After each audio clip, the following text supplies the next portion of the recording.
We're talking about poverty. Yes.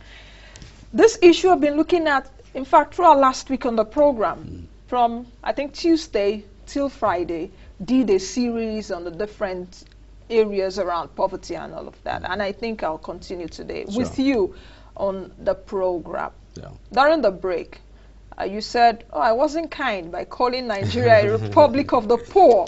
Why did you say that? Because Nigeria, according to the World Poverty Clock, that we are about 193 million people. Some people may may argue to that fact. But the issue is that we've not even had a census in the past like 10 or 11 years. The last census was in 2006. So we don't even know how many we are right now.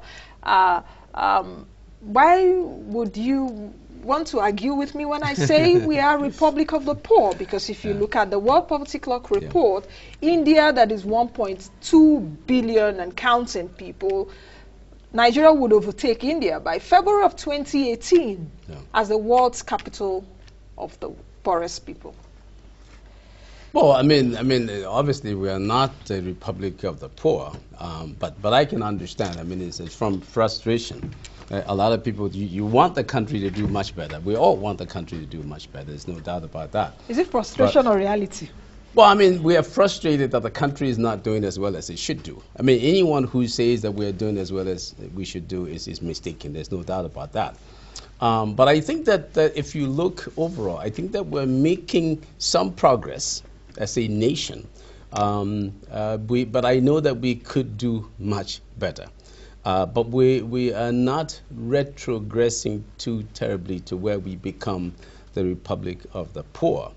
Where we get known for poverty. I think that we should look at the positive things that are happening. There's no doubt that there's a lot of difficulty, a lot of challenges that we are facing.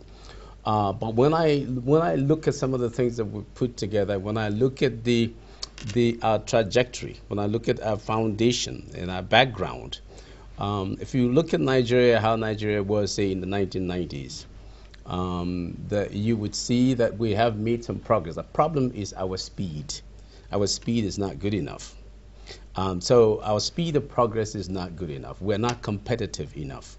You know, I have my own definition for competitiveness that's different a little bit from, say, what the World Economic Forum looks at. But I think we should use it. To me, to be competitive is to have the spirit, the ability, and the commitment, you know, to raising productivity as well as anyone else. And we are not raising our productivity as well as we should.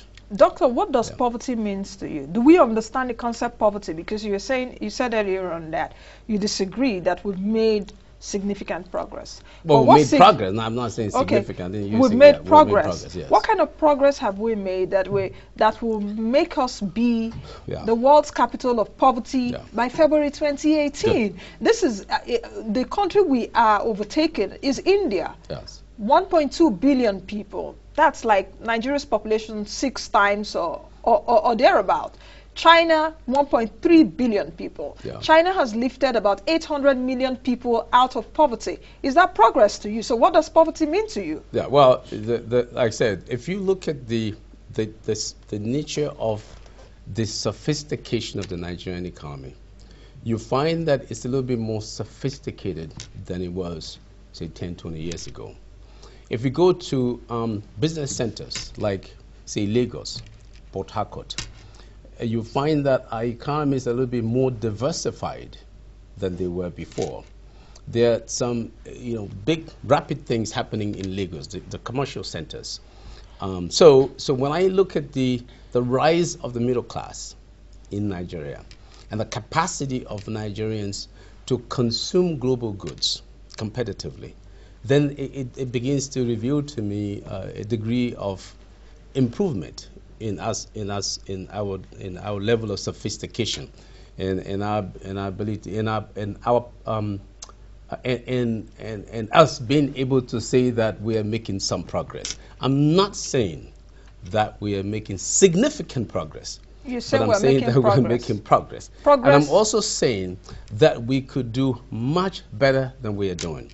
We could be faster in raising productivity than we have done. If we were making progress, Yes. we would not be perhaps number one by February next year. And Yeah. you talked about sophistication. Yes. Sophistication, you go to Lagos and all of that. Yes. When you talked about sophistication, what came to my mind is inclusiveness. In as much as we're sophisticated with what Yeah. you're saying, with the way the economy is structured, Yeah. that brings me to the issue of importation versus the waste, for example, the food waste we're having in the country. Yeah. And the value chain, for example, agriculture, since we're an agrarian society. So where do you connect all those dots?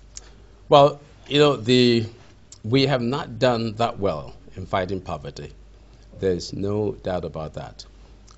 So that you haven't done that well in that regard is a blemish, no doubt about it. But I don't. When you look at as I said, the sophistication and the other parts of the economy, the other sectors of the economy, the other aspects of the economy, it does not allow for a label, such as we are a republic of the poor, because we're doing some other things well. But in the area of poverty, we have not done so well. And the reason is this. The reason is that we have not targeted fighting poverty as we should. And what is even shameful sometimes in that regard is when people talk about fighting poverty, they say, no, let's not even say that anymore. Let's just say we want wealth creation.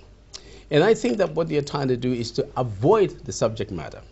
It's like somebody has a headache and they need to treat that headache. And when you ask them, how are you doing? They say, well, my problem really is general well-being.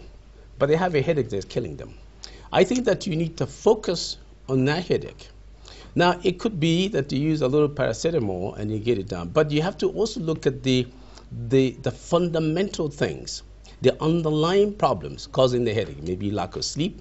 It may be some other behavior, lifestyle, or to the environment, certain things that are causing the problem.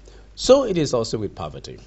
I think that we have not targeted it the way we should, and we have not looked at the things that are exacerbating the situation. Yes, I'm aware of the World Poverty Clock that suggests that, and I think that they're correct. I think that we'll probably, I don't know, it'll be in February, but based on their calculations, obviously, Projections, so obviously it could be.